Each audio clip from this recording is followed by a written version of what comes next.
이번 시간은 현금 및 현금성 자산 그 두 번째 시간으로서 현금 과부적에 대해서 공부하도록 하겠습니다. 현금 과부적은 현금의 장부 잔액과 실제 잔액이 일치하지 않았을 때 그 원인을 찾아야 되겠죠. 그래서 그 원인이 판명될 때까지 일시적으로 처리하는 가계정입니다. 그리고 그 불일치 원인이 판명되면 해당 계정으로 대체하게 되는데 불일치 원인이 비용으로 밝혀질 수도 있고 수익으로 밝혀질 수도 있겠죠. 그래서 비용으로 밝혀지면 차변의 비용으로, 수익으로 밝혀지면 대변의 수익으로 회계 처리하시면 되겠고요. 현금 과부적으로 처리했던 불일치의 원인이 결산 때까지 판명되지 않으면 부족액은 잡손실로, 초과액은 자비익 계정으로 처리하면 되겠습니다. 그래서 현금이 부족했을 때의 예를 한번 들어보도록 하겠습니다. 현금의 실제 잔액이 장부 잔액보다도 25,000원 부족합니다. 현금 과부족을 처리하실 때는 장부 잔액과 이 실제 잔액과 장부 잔액을 비교하게 되는데 반드시, 아주 중요합니다. 반드시 실제 잔액을 기준으로 현금이 실제 잔액이 과잉인지, 즉 초과인지, 실제 잔액이 부족한지를 판단하셔야 됩니다. 이 예제 문제를 보시면 현금의 실제 잔액이 장부 잔액보다 25,000원 부족합니다. 그러면 현금을 사용한 걸로 보아서 대변에 현금 25,000원, 그 원인을 찾을 때까지의 임시계정이 현금 과부족이 되겠습니다. 이렇게 차변의 임시계정으로 현금 과부족을 처리하였다가 그 원인이 판명되면, 예를 들어서 보험료 15,000원 지급의 기장도라고 판명됐습니다.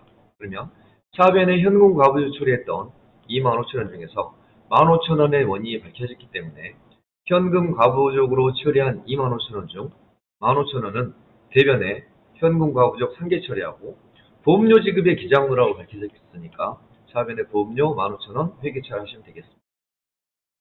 그 다음은 결산시까지 이 현금 과부족에 대한 원인이 불명했을 텐데요.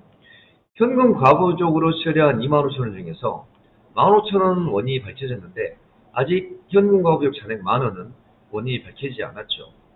현금 과부족은 가계정, 임시계정이기 때문에 결산시까지 그 계정가액은 상계 처리되어야 합니다. 그래서 현금 과부족 대변에 차변의 25,000원 중 대변에 보낸 15,000원을 제외하고 아직 상계 처리되지 않은 10,000원은 결산시에 대변에 보내서 마지막까지 상계 처리하시고 부족액이 원인이기 때문에 결산 때는 바로 잡손실로 회계 처리하시면 되겠습니다. 다음은 현금 장부 잔액과 실제 잔액을 비교했을 때 실제 잔액이 장부 잔액보다도 초과한 경우입니다. 현금의 실제 잔액이 현금의 장부 잔액보다 25,000원 초과했습니다. 부족할 때는 현금이 나간 걸로 봐서 대변의 현금이었는데 실제액이 장부 잔액보다도 25,000원 초과했기 때문에 차변에 현금이 들어온 걸로 보아서 차변에 현금 25,000원, 대변에 현금과 부족 25,000원 회계 처리하시면 되겠습니다. 그리고 이 현금과 부족은 결산시까지 원인을 밝혀내고 결산시까지 원인이 밝혀지지 않으면 대변의 현금과 부족, 즉 과잉이기 때문에 결산 때는 자비익으로 회계 처리하셔야 되는데요. 일단 이 현금 과부족을 처리한 25,000원 중에서 회계 기간 중에 15,000원은 이자 수익의 기장 누락으로 밝혀졌어요. 그러면 대변의 현금과 부족 중에서 15,000원은 원인이 밝혀졌기 때문에 차변의 현금과 부족 15,000원 보내시고 대변의 이자 수익으로 회계 처리하시면 되겠습니다. 그리고 25,000원 중 15,000원은 현금 과부족에 대한 원인이 밝혀졌는데 아직 10,000원은 원인이 밝혀지지 않았기 때문에 마저 대변의 현금 과부족 중에서 원인이 밝혀지지 않는 10,000원은 결산 시에 차변의 현금 과부족 보내서 상계 처리하시고 대변에는 자비익으로 회계 처리하시면 되겠습니다. 다음은 현금 및 현금성 자산 중에서 당좌예금에 관한 거래에 대해서 살펴보도록 하겠습니다. 당좌예금은 수표를 발행할 수 있는 예금이 당좌예금인데요. 미리 은행과 당좌 거래 계약을 맺고 현금 등을 미리 은행에 당좌에 입하고 필요에 따라서 당좌 수표를 발행해서 그 예금을 인출하는 것입니다. 그래서 당좌 예금하게 되면 차변의 당좌 예금이라는 자산이 증가하게 되겠고요. 수표를 발행해서 인출하게 되면 대변의 당좌 예금이라는 자산이 감소하겠습니다. 그래서 현금을 은행에 당좌 예금했을 때 현금을 은행에 당좌 예금하게 되면 대변의 현금이라는 자산이 감소하고 차변의 당좌 예금이라는 자산이 증가하겠죠. 자, 반대로 상품을 매입하고 이번에는 수표를 발행해서 지급하는 경우입니다. 그래서 상품을 매입했으니까 차변의 상품이라는 자산이 증가하고 그 대금을 수표를 발행해서 지급했기 때문에 대변의 당좌 예금이라는 자산은 감소하겠습니다. 그래서 당좌 예금하다 하면 차변의 당좌 예금, 당좌 수표를 발행하여 지급하다 그러면 대변의 당좌 예금 이렇게 회계 처리하시면 되겠습니다. 앞전 시간에 수표는 전부 다 뭘로 처리하라고 했죠? 현금으로 처리하라고 했죠. 자기야 수표, 송금 수표, 가계 수표, 타임 발행 수표. 이 타임 발행 수표가 거래처가 발행한 동전 발행 수표를 의미합니다. 그래서 거래처가 발행한 동전 발행 수표는 현금으로 처리하고 당점이 발행한 당좌 수표만 당좌예금으로 회계 처리하시면 되겠습니다. 다음은 당좌 차월에 대해서 살펴보도록 하겠습니다. 당좌 차월은 수표의 추가 발행입니다. 그래서 당좌 수표의 발행은 예금 잔액 한도 내에서 수표를 발행해야 되겠지만 미리 은행하고 토지나 건물 등을 담보로 제공하고 미리 당좌 차월 계약을 맺어주는 거죠. 그래서 당좌 차월의 한도액을 정해놓고 그 한도액을 초과하지 않는 범위 내에서 수표를 발행할 수 있는 거죠. 그래서 이렇게 당좌예금 잔액을 초과해서 수표를 발행할 수 있는데 이 당좌예금을 초과해서 수표를 발행한 이 초과액을 당좌 차월이라고 하고요. 이 당좌 차월은 기업의 마이너스 통장이기 때문에 단기 차입금으로 회계 처리하시면 되겠습니다. 다음은 이제 당좌 차월의 예시 문제에 관해서 좀 살펴보도록 하겠습니다. 현금을 당좌예금하게 되면 현금이라는 자산은 감소하고 당좌예금하다 차변의 당좌예금이라는 자산이 증가하겠죠. 그리고 상품 40만 원을 매입하고 수표를 발행해 지급했으니까 차변의 상품이라는 자산이 증가하고 그다음 수표를 발행하여 지급하다 했으니까 대변에 당좌예금이라는 자산이 감소하는데 지금 현재 당좌예금 잔액은 25만 원이죠. 그래서 수표를 발행할 수 있는 금액도 25만 원이 되어 있고요. 수표를 발행할 수 있는 금액이 25만 원인데 40만 원의 수표를 발행했으니까 15만 원만큼은 수표의 추가 발행이고 얘를 당좌 차월이라고 얘기하고요. 이 당좌 차월을 단기 차입금으로 회계 처리하시면 되겠죠. 그래서 통장에는 지금 마이너스 15만 원으로 기재가 되어 있을 겁니다.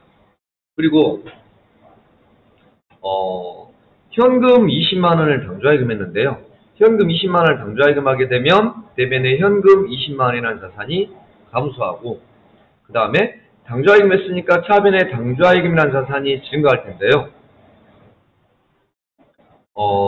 당좌예금 하려고 보니 단기 차입금이 15만 원 했잖아요. 즉 마이너스 15만 원 있는 거죠. 그래서 마이너스 15만 원 먼저 갚고 나머지가 당좌예금으로 회계 처리가 되겠죠.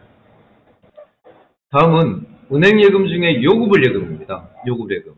요구불예금은 수시로 입출금이 가능한 예금, 얘를 요구불예금이라고 얘기를 하죠. 그래서 요구불예금은 보통 당좌예금이나 보통예금 등이 요구불예금이 되겠습니다. 통제계정은 재예금 등으로 사용할 수도 있는데요.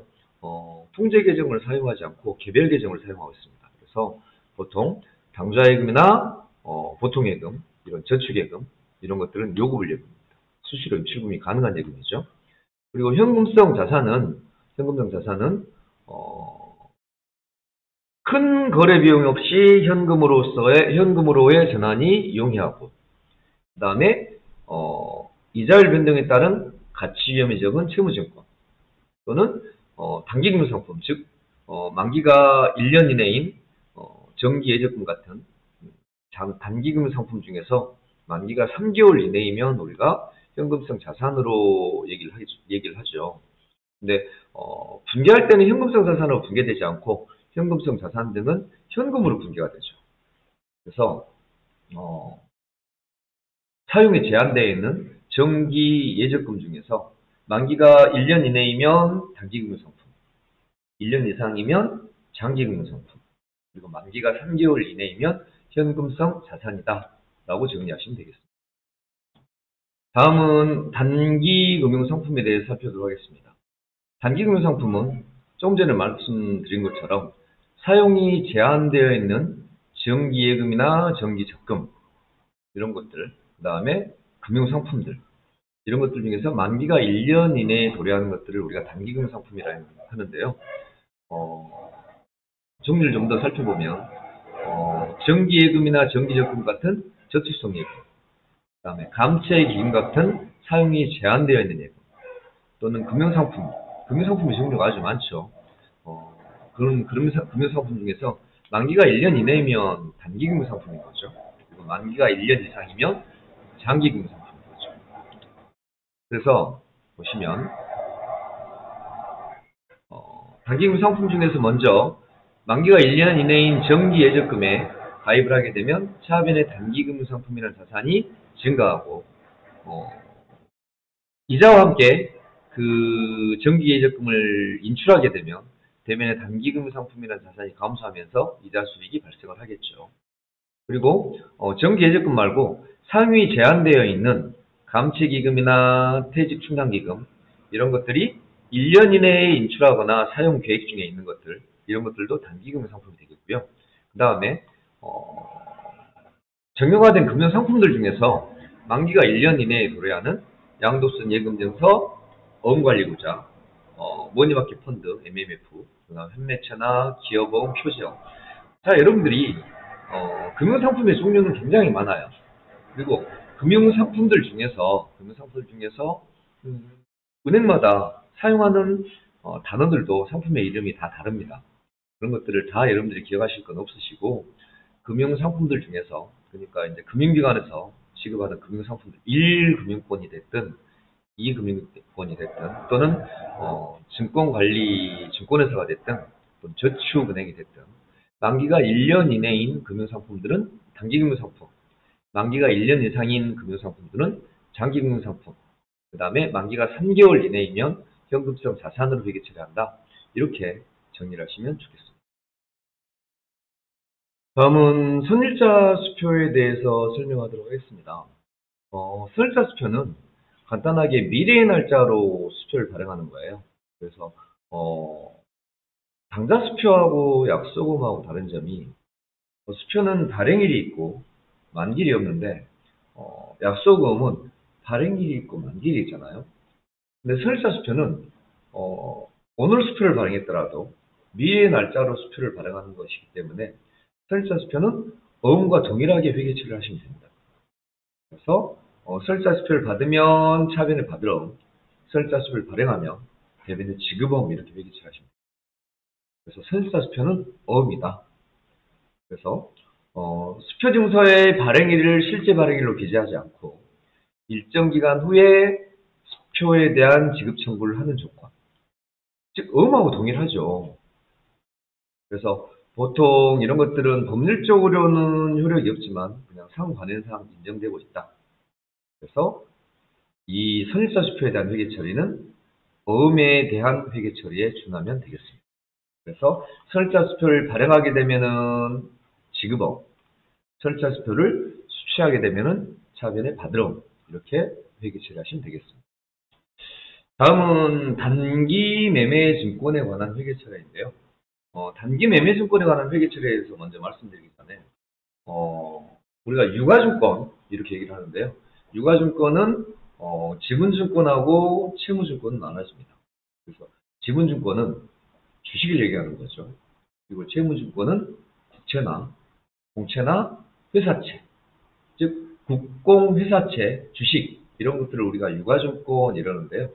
이런 유가증권들은 보유하는 목적에 따라서 단기매매증권, 매도가능증권, 지분법 적용 투자주식, 만기보유증권 이렇게 분류가 되고 있어요. 그래서 이러한 유가증권에 관한 회계처리 중에서도 특별히 단기매매증권, 이 단기매매증권에 관해서 설명드리도록 하겠습니다. 단기매매증권은 여유자금을 활용할 목적이죠. 그리고 시장성이 있는 주식이나 공채, 사채, 여기서 말하는 사채는 회사채를 얘기하죠. 그래서 이런 주식이나 공채, 회사채 등을 매입합니다. 그리고 1년 이내에 처분할 목적인 거죠. 이렇게 1년 이내에 처분할 목적이면 단기 매매 증권으로 회계 처리합니다. 그래서 단기 매매 증권은 구입과 처분이 발생할 텐데요. 이런 단기 매매 증권을 구입했을 때는 차변의 단기 매매 증권으로 처리하고요. 처분했을 때는 대변의 단기 매매 증권이나 자산이 감소하겠죠. 근데 이 단기 매매 증권을 처분했을 때 장부가 또는 취득가보다 높은 가격으로 처분했을 때는 대변의 단기 매매 증권 처분 이익이 발생하고요. 장부가보다 낮은 가격으로 처분했을 때는 차변의 단기 매매 증권 처분 손실이 발생합니다. 그리고 그동안에 여러분들이 생각했던 거하고 좀 다른 게 있을 수 있는데요. 무엇이든지 구입할 때 들어간 이 매입제 비용은 전부 다 원가에 다 포함시켰잖아요. 상품을 매입할 때도 유형자산 등을 취득할 때도 구입할 때 들어간 비용 등은 전부 다 원가에 다 포함했었습니다. 근데 이 단기 매매증권 구입 수수료는 수수료 비용으로 회계 처리하셔야 되겠습니다. 그래서 좀 정리를 하신다면 무엇이든지 구입할 때 들어간 비용은 원가에 포함한다. 단 단기 매매증권 구입 수수료는 수수료 비용으로 회계 처리하시는데 이 단기 매매증권은 판매와 관리와 즉 일반적인 재고자산 즉 일반적인 상거래에서 발생한 수수료 비용이 아니기 때문에 영업의 비용, 수수료 비용을 회계 처리하신다는 거 그걸 좀 구분하시면 좋겠습니다. 보통 수수료 비용은 우리가 판매 관리비로 회계 처리하는데 단기 매매증권 구입 수수료는 수수료 비용으로 회계 처리하고 또 그 수수료 비용은 영업의 비용으로 회계 처리한다는 것을 기억하시면 좋겠습니다. 그리고 처분 수수료는 일반적인 상거래에서 발생하는 수수료가 아닙니다. 그래서 나중에 분기하실 때 처분가에서 차감을 해야 되고요. 처분가에서 차감한다는 얘기는 단기 매매증권 처분 이익에서는 차감이 되고 단기 매매증권 처분 손실에는 플러스 되겠습니다. 그래서 단기 매매증권 등의 처분할 때 발생한 수수료, 단기 매매증권 처분 수수료는 일반적인 상거래에서 발생하는 수수료가 아니기 때문에 단기 매매증권 처분 이익이나 단기 매매증권 처분 손실에서 가감하시면 되겠습니다. 그 다음에 단기 매매증권의 평가인데요. 단기 매매증권의 평가는 공정가액법이라고 표시가 되어 있죠. 단기 매매증권은 주식이나 채권 등이 국채나 공채나 사채나 주식 이런 주식이나 채권 이런 것들을 우리가 이제 유가증권 그리고 구입하는 목적에 따라서 이제 단기 매매증권으로 분류를 했잖아요. 이러한 단기 매매증권 즉 내가 보유하고 있는 주식이나 채권 등에 대해서는 기말 결산 때가 되면 공정가액과 장부가 또는 취득가 즉 장부가액과 공정가액과 비교해서 공정가액보다도 하락했을 때는 단기 매매증권 평가 손실이 발생하고요. 공정가액보다도 가격이 상승했을 때는 단기 매매증권 평가 이익이 발생하겠죠. 그래서 기말 결산 때는 단기 매매증권을 평가해서 가격이 하락했을 때는 단기 매매증권 평가 손실이 차별이 발생하겠고요. 그 다음에 가격이 상승했을 때는 대변의 단기 매매증권 평가 이익이 발생합니다.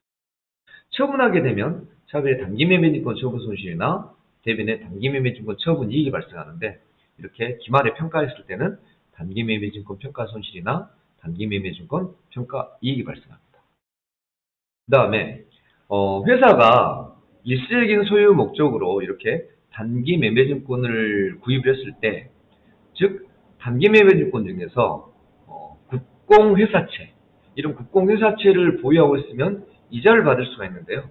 이런 이자에 대해서는 공사채 만기 이자표를 받게 되겠죠.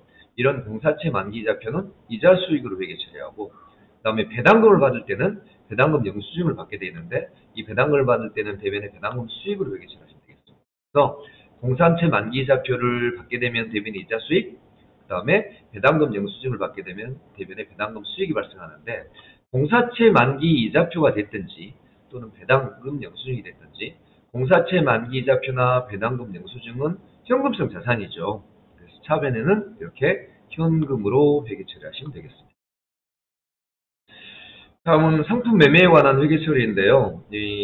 지금 교재에 있는 상품법에 관한 내용들, 즉 2월 상품 매입 매출 이런 내용들하고요. 그 다음에 이법이 나와 있는데 이 상품법은 따로 여러분들이 예전에는 좀 중요하게 다뤘는데 지금 더존이나 K랩 프로그램에서는 중요하게 다루고 있지 않아서 그냥 넘어가도록 하겠습니다. 이법인데요. 이법은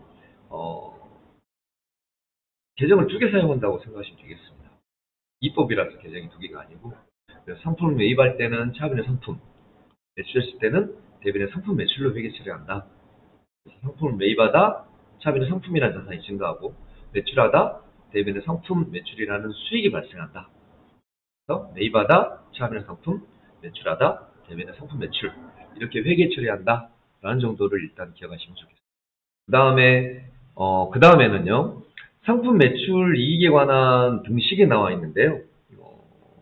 이 상품 매출 이익을 계산하는 등식은, 이 공식은 꼭 외우셔야 되겠습니다. 특히나 이 매출원가를 구하는 공식하고 상품 매출이익을 구하는 공식, 이 상품 매출이익이 이제 매출총이익이겠죠. 이 매출총이익을 구하는 공식은 꼭 외우셔야 되겠습니다. 그래서 매출원가는 기초상품 재고액에서 당기 순매입액을 더하고 기말 상품 재고액을 빼면 매출원가가 나오는데요. 순매출액에서 방금 계산한 이 매출원가를 빼면 상품 매출이, 즉 매출총이 계산이 됩니다. 그리고 매출원가를 구할 때의 당기 순매입액은 매입액에서 매입한출, 매입애누리, 매입한을 빼면 순매입액이 선택이고요.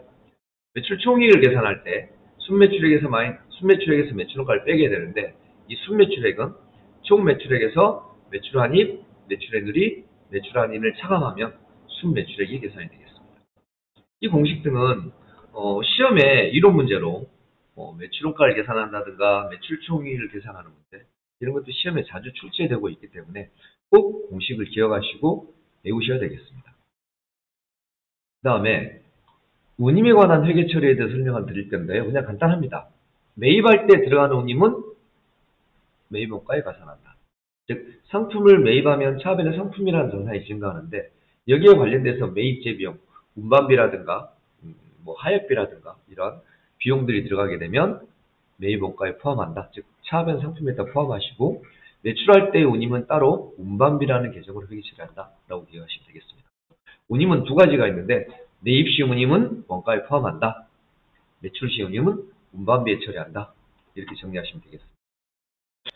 다음은 매입 할인과 매출 할인에 대해서 설명드리도록 하겠습니다. 매입 할인은 매입 애누리하고는 좀 다르죠. 매입 애누리는 매입한 상품에 있어서 불량품이나 등급 차고품 등이 있어서 그 가격을 애누리 받은 거죠. 그랬을 때 매입 애누리라고 하는데요. 매입 할인은 이미 거래가 이루어져서 내가 지급해야 될 외상 매입금이 있는데, 이 외상 매입금을 약정 기일 전에 지급하는 거죠. 그래서 이 외상 매입금을 약정 기일 전에 지급했을 때 이 외상 매입금을 할인받을 수가 있죠. 약정에 의해서. 그러면은 매입 할인이라고 회계 처리하고, 이 매입 할인도 뭐예요? 매입액에서 차감하는 항목이 되겠습니다. 그래서 예제 문제를 보시면 외상 매입금 40만 원을 약정 기일 전에 지급하고 2%를 할인받았습니다. 그럼 일단 차변의 외상 매입금이라는 부채가 40만 원 감소하겠죠. 근데 2% 할인받았으니까 8,000원 할인받았겠죠. 40만 원 2%, 8,000원을 매입 할인으로 회계 처리하시고 나머지 39만 2천원이 현금으로 지급이 됐겠죠. 그 다음에 매출 할인은 회상 매출금이라 되어 있나요? 외상 매출금을 약정 기일 전에 회수하는 거죠. 이미 거래가 발생해서 내가 받아야 될 외상 매출금이 있는데, 이 외상 매출금을 약정 기일 전에 회수한 겁니다. 그래서 이렇게 외상 매출금을 약정 기일 전에 회수했을 때 얘를 매출 할인으로 회계 처리할 수 있다는 거죠. 그래서 매출 할인도 매출액에서 차감하는 항목이 되겠습니다. 그래서 외상 매출금을 약정 기일 전에 회수하고 2%를 할인해 줬습니다. 그러면 외상 매출금을 회수했기 때문에 대변의 외상 매출금이라는 자산이 감소하고, 이 40만 원 중에서 2%를 할인해 줬기 때문에 차변의 매출 할인이 8,000원 발생하고 39만 2천원이 현금으로 회수가 됐겠죠. 그래서 매출 할인은 매출의 차감 항목입니다. 다음은 외상거래 중에서 이제 통제계정과 인명계정이 있는데요.